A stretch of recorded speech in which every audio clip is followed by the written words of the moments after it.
ನಾನು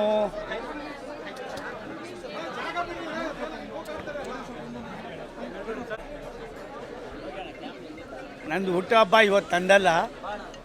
ಇವತ್ತು ನನ್ನ ಮಗ ಡಾಕ್ಟರ್ ಅರುಣ್ ಅವ್ರದ್ದು ಹುಟ್ಟಿದ ದಿನ. ನಾನು ನಾಳೆ ಇವತ್ತು ಭುವನೇಶ್ವರಕ್ಕೆ ಹೋಗ್ತಾ ಇದ್ದೀನಿ. 11:30 ಫ್ಲೈಟ್ ಇದೆ. ಇವಾಗ ಹೊಟ್ಟೆ ಇನ್ನೊಂದು 10 ನಿಮಿಷ ಬಿಡ್ತೀನಿ. ನಮ್ಮ ಮುಖಂಡರು, ಕಾರ್ಪೊರೇಟ್ರುಗಳು, ಮಾಜಿ ಕಾರ್ಪೊರೇಟ್ರುಗಳು ಮತ್ತು ನಮ್ಮ ಈ ಭಾಗದ ನಮ್ಮೆಲ್ಲ ನಾಯಕರುಗಳು ಸೇರಿ ನನಗೆ ಗೊತ್ತಿಲ್ಲದಂಗೆ ಇದು ಮಾಡಿದ್ದಾರೆ. ಇಲ್ಲಾಂದರೆ ಇವತ್ತು ಇಲ್ಲ ಮಾಡ್ತೀನಿ ಅಂದರೆ ಅದು 16,000 ಜನ ನಿಮಗೂ ಗೊತ್ತಿದೆ.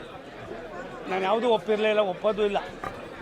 ಪರಮ ಪೂಜ್ಯ ಸಿದ್ಧಗಂಗೆ ಡಾಕ್ಟರ್ ನಡೆದಾಡುವ ದೇವರು ಶಿವಕುಮಾರ ಮಹಾಸ್ವಾಮಿಗಳು, ಆದಿಚುಂಚನಗಿರಿಯ ಪರಮ ಪೂಜ್ಯ ಆರಾಧ್ಯ ದೈವ ಡಾಕ್ಟರ್ ಬಾಲಗಂಗ ಸ್ವಾಮೀಜಿಯವರು ಇಬ್ಬರು ಐಕ್ಯರಾದ ಮೇಲೆ ಈ ಕಾರ್ಯಕ್ರಮವನ್ನು ನಾನು ರದ್ದು ಮಾಡಿದ್ದೀನಿ. ಅವರಿದ್ದಾಗ ಪ್ರತಿ ವರ್ಷವೂ ಕೂಡ ನಮ್ಮ ಜೊತೇಲಿ ಬಂದು ನಮ್ಗೆ ಆಶೀರ್ವಾದ ಮಾಡಿ ಭಕ್ತರು ಬರ್ತಕ್ಕಂಥ ಅಭಿಮಾನಿಗಳಿಗೆ ಎಲ್ಲರಿಗೂ ಕೂಡ ಆಶೀರ್ವಾದ ಮಾಡ್ತಾಯಿದ್ರು. ಆದ್ದರಿಂದ ನಡ್ಕೋತಾ ನಿಂತಾದಮೇಲೆ ನಾನು ನಿಲ್ಲಿಸ್ಬಿಟ್ಟೆ, ಪೂರ್ತಿ ನಿಲ್ಲಿಸ್ಬಿಟ್ಟೆ.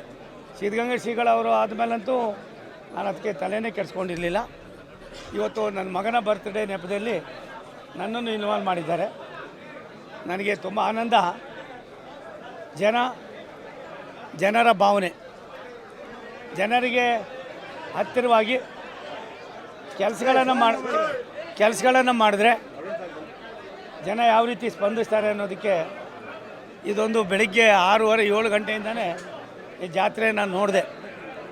ನನಗೊಂದು ಸಂತೋಷ, ಒಳ್ಳೆತನಕ್ಕೆ ನಿಷ್ಕಲ್ಮಸವಾಗಿ ಜನರ ಸೇವೆಯನ್ನು ಮಾಡಿದ್ರೆ ಜನ ಕೈ ಬಿಡೋದಿಲ್ಲ ಅನ್ನೋದಕ್ಕೆ ಒಂದು ಉದಾಹರಣೆ. ಆದರೆ 2 ಕಡೆ ಸೋತವನ್ನ 3ನೇ ಕಡೆ ನಮ್ಮ ನಾಯಕರುಗಳಾದ ರಾಷ್ಟ್ರದ ಪ್ರಧಾನಿಗಳು, ರಾಷ್ಟ್ರದ ಗೃಹ ಮಂತ್ರಿಗಳು ಮತ್ತು ಸನ್ಮಾನ್ಯ BL ಸಂತೋಷ್ ಅವ್ರು ಕರ್ಕೊಂಡೋಗಿ ನಮ್ಮನ್ನು ತುಮಕೂರು ಕೊಟ್ಟ ಮೇಲೆ 1,76,000 ಮತದಲ್ಲಿ ಗೆದ್ದ ಮೇಲೆ ಮಂತ್ರಿ ಆಗಿದ್ದೇನೆ. ರಾಜ್ಯದಲ್ಲಿ ರೈಲ್ವೆ ಖಾತೆ ಇರ್ಬೋದು, ಜಲಶಕ್ತಿ ಇರ್ಬೋದು, ಸಾಕಷ್ಟು ಕೆಲಸಗಳನ್ನು ಮಾಡ್ತಾಯಿದ್ದೀನಿ. ಈ ಜನರ ಉತ್ಸಾಹ, ಪ್ರೀತಿ, ನಿಮ್ಮ